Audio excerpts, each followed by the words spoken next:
This is Tokyo, the capital of Japan and one of the most populated cities on earth. We've come here to explore its many districts, from dazzling neon lights and endless entertainment to hidden pockets full of character.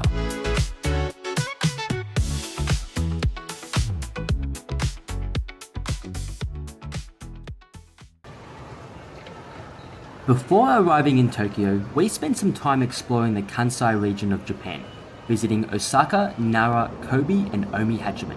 Now, we're hopping on a bullet train covering nearly 500 kilometers in just under 3 hours as we make our way to Tokyo.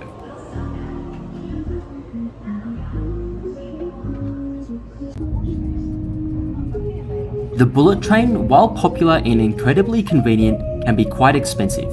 We paid around 15,000 yen, which is around $100 for a one-way trip. With that said, the bullet train option is definitely the most recommended way to travel between the cities, and along the way you're treated to some stunning views of Japan's countryside.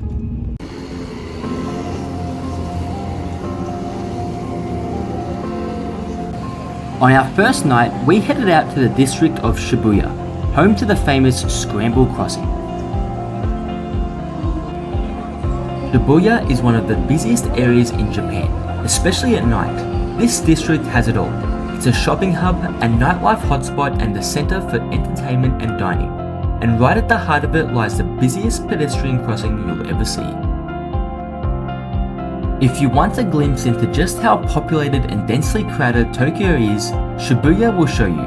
At peak times, the Shibuya Scramble Crossing can see up to 2,500 people crossing the street at once. At the crossing, all traffic stops in every direction at the same time, allowing people to cross from every angle, including diagonally. Despite the chaos, the crossing runs with incredible precision and order.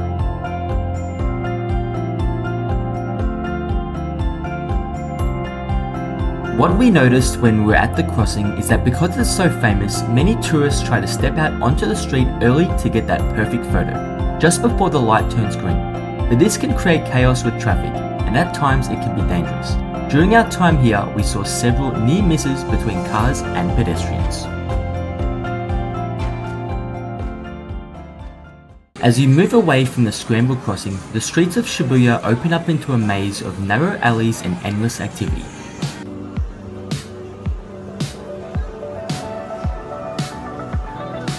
No matter how small of a side street you take, the crowds never really disappear. And because Shibuya is a city that thrives at night, many stores and restaurants stay open well into the late hours. On our second night in Tokyo, we explored Shinjuku, one of the city's busiest districts and home to the world's busiest train station, Shinjuku Station. It has a slightly different vibe from Shibuya. While Shibuya is known for its younger, trend-driven crowd, Shinjuku caters to a much wider mix of people, from office workers to nightlife seekers. Since this is the main hub of Tokyo, you'll notice a lot of street performers in this area.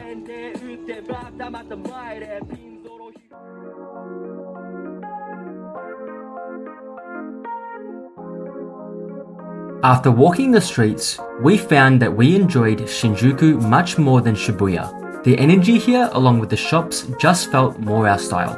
The mix of shopping, entertainment and restaurants had a great atmosphere, and even though it was still busy, it felt noticeably cleaner and more organized compared to Shibuya. As well as being one of Tokyo's main entertainment hubs, Shinjuku is also a major business district. In the early evening, you'll see waves of office workers heading home, a reminder of Japan's long workdays, where it's common to see people leaving the office late into the night. When it comes to food, Shinjuku is a great place to try Japanese cuisine at every level. No matter your budget, there's something for everyone, from high-end dining to quick, affordable eats. We decided to go for a sushi train restaurant. Grabbing plates as they passed by our table was a fun and easy way to try a variety of dishes.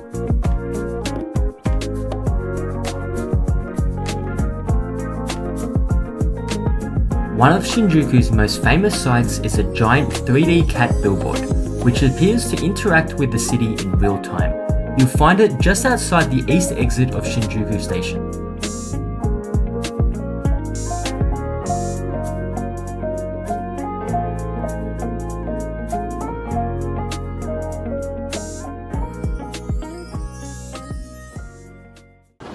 Shinjuku is bustling 24 hours a day, 7 days a week.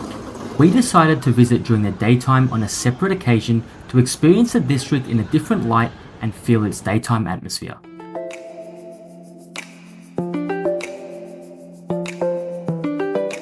This area of Shinjuku is called Kabuchiko. While it's famous for its bustling nightlife, it's also worth visiting during the day to avoid crowds and skip some of the more questionable activities in the area. We also visited this part of Shinjuku at night. Here you'll see many women dressed as maids promoting bars and adult entertainment. It's not an area you'd want to explore with family or if you're looking for a peaceful evening stroll. However, as you can see, visiting during the day reveals a completely different side. Still bustling with energy, but far more approachable and easier to explore.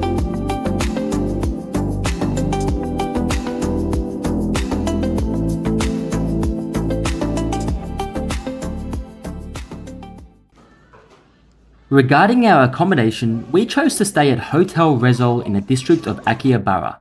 We picked this hotel for its positive reviews, reasonable price and decent room size. In general, Tokyo is one of the most expensive cities in the world when it comes to accommodation.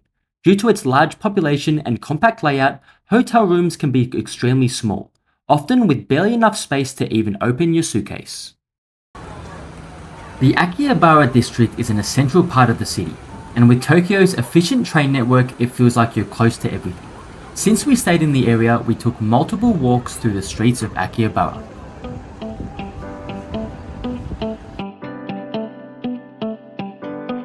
This district is considered the global center of electronics, with a strong focus on anime, manga, gaming and collectibles. You'll find everything from rare figurines to retro games packed into multi-story shops.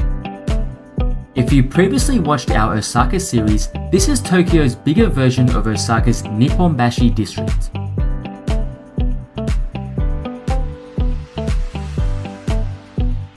Akihabara is instantly recognizable by its neon billboards, giant anime ads and glowing storefronts.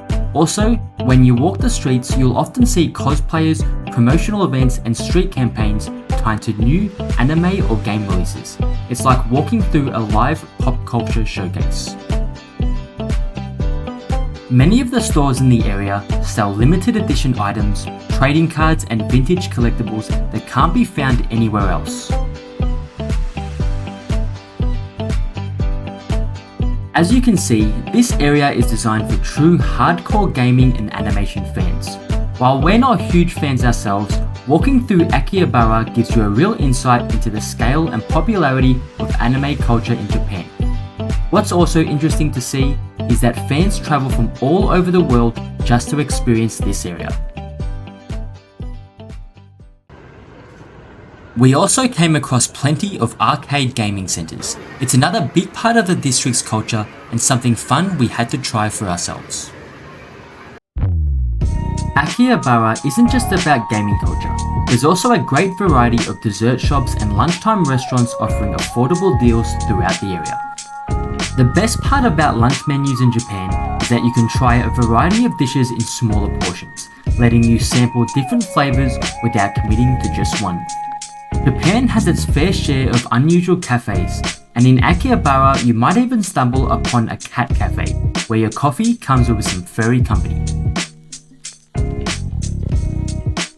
As in all parts of Tokyo, the more we walked, the more we discovered unique stores and hidden streets. Akihabara is always busy, but the wide paths give you plenty of space to explore comfortably.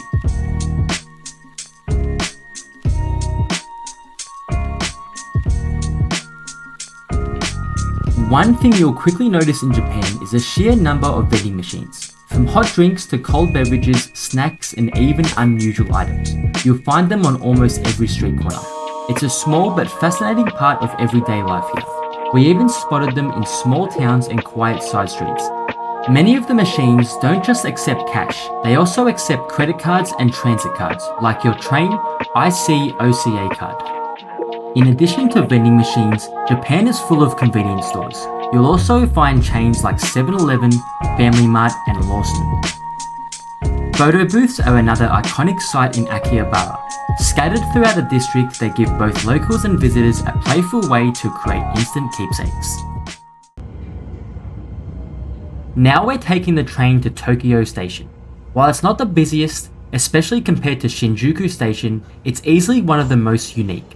With its red brick building and European-inspired design, it feels completely different to what you'd expect to find in Japan.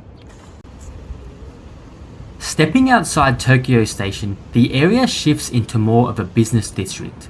This area is known as Marunouchi, famous for its wide streets, modern skyscrapers, and more upscale feel.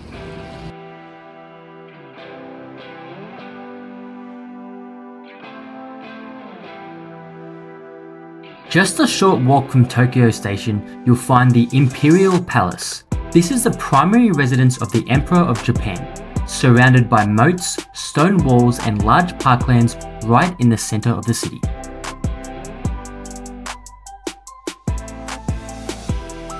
Initially, we didn't know much about this palace. However, upon coming here, we found that the inner palace grounds aren't normally open to the public. You can explore the beautiful East Gardens and the Outer Gardens for free.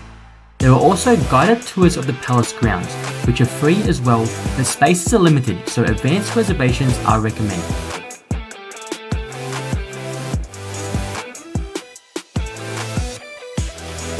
We visited on a Saturday morning, and the outskirts were alive with locals jogging around the gardens. Meanwhile, tourists flocked to capture photos of the notable landmarks. One of the most striking is the corner tower you see on your screen, part of the former Edo Castle, which stood here from 1603 to 1867.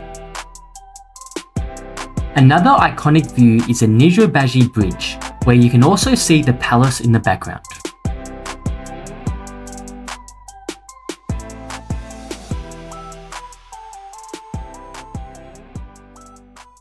Now we're about to enter the eastern gardens of the park.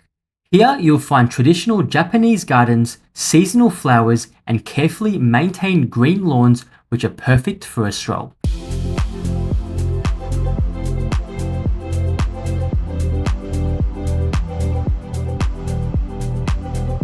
After seeing how densely crowded and packed Tokyo is, exploring these large green spaces was a nice surprise of the city.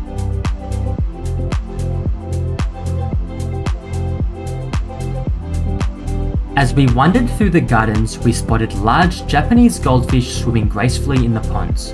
And when we looked a little closer, we noticed other creatures wandering around, like this snake slithering quietly through the greenery.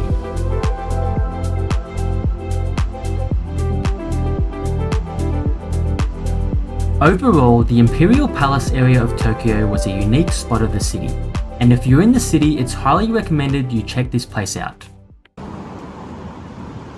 Ueno is in the northern Tokyo area, just above Akihabara. It's not part of the ultra-modern west side like Shibuya and Shinjuku, instead it's part of Tokyo's historic old town culture.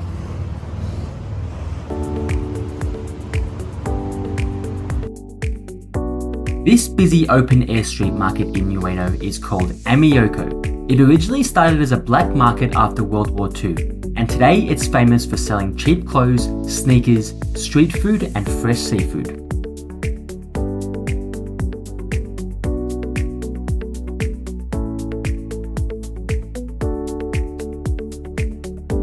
We came here on a Sunday morning, the perfect time to experience Tokyo life firsthand, with many locals visiting for their weekly shopping. And because this is one of Tokyo's older downtown areas, it's the perfect place to find cheap Japanese goods. If you're looking for bargains, this is the spot to come to.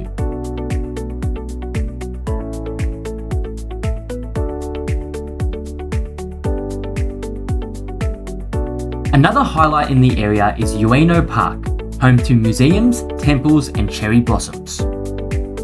The park features a small lake where you can take a pedal boat around and enjoy the peaceful scenery. Because it's a spacious area, we observed local kids taking part in weekend sports activities. The area is also extremely clean, one of the few places in Tokyo with multiple trash bins and even locker storage in case you need it.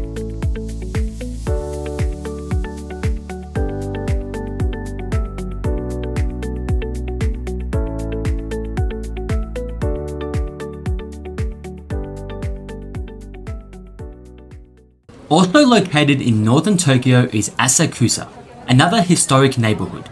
It's popular with tourists for the iconic Sensō-ji Temple.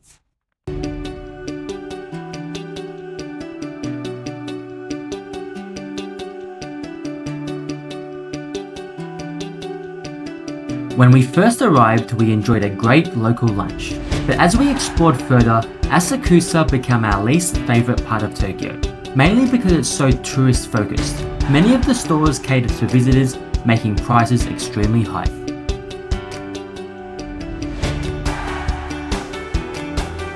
This part of Asakusa is Nakami's street stalls. It's near the entrance of Sensō-ji Temple. Many of the stores in the area are souvenir stores.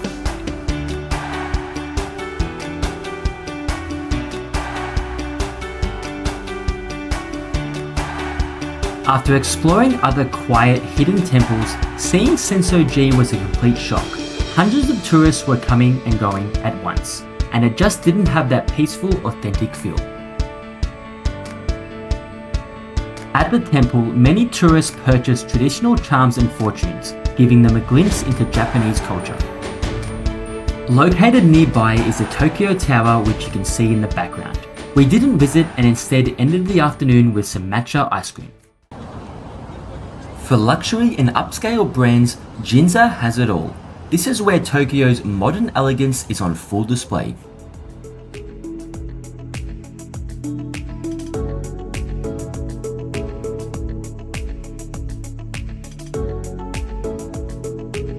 This district in Tokyo is Japan's version of New York's Fifth Avenue.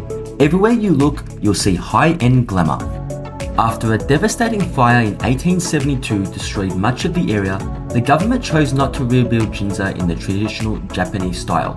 Instead, they transformed it into one of Japan's first modernized districts, introducing Western-style buildings and wider streets. As one of the biggest cities in the world, Japan's capital often hosts many international events throughout the year.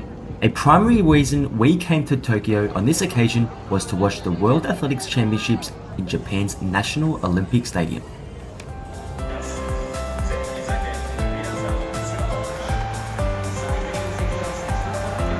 This was Japan's first major athletics event since it hosted the Tokyo Olympics in 2021. But because the games took place during the COVID-19 pandemic, stadiums were largely empty, with spectators banned from attending.